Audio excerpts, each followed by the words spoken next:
breakfast? Well, it's great to be here. Yeah, right! Woo!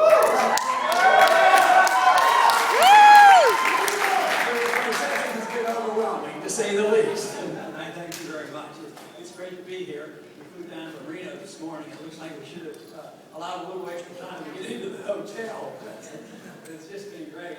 And I'm very pleased that I've been invited to attend and visit with you at the breakfast.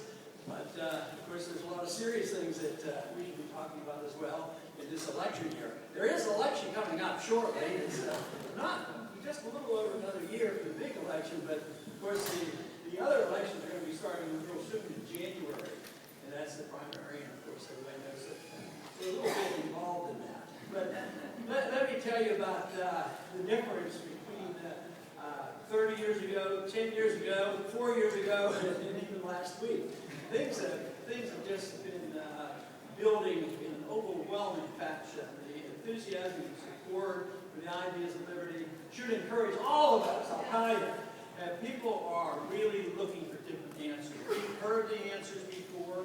We've heard it from both sides of the aisle, and it's always talk, yes, we need to come here, we need to do this. But we're up against the wall now. We have to do something. And, of course, the Republican Party has always championed fiscal conservatism. And yet, when we've had our opportunities, we haven't done the job that we should have done.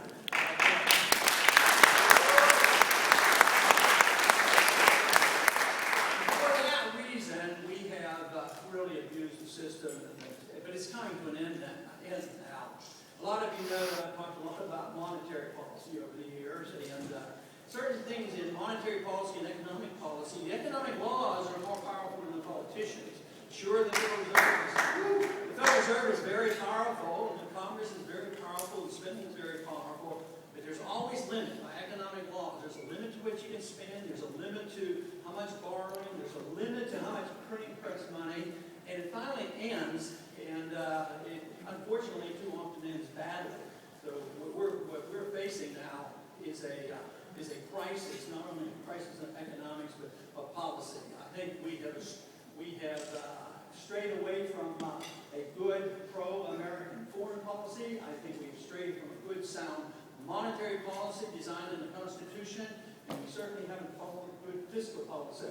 I believe there's a time for a change in attitude and a change in direction in this country. Yeah.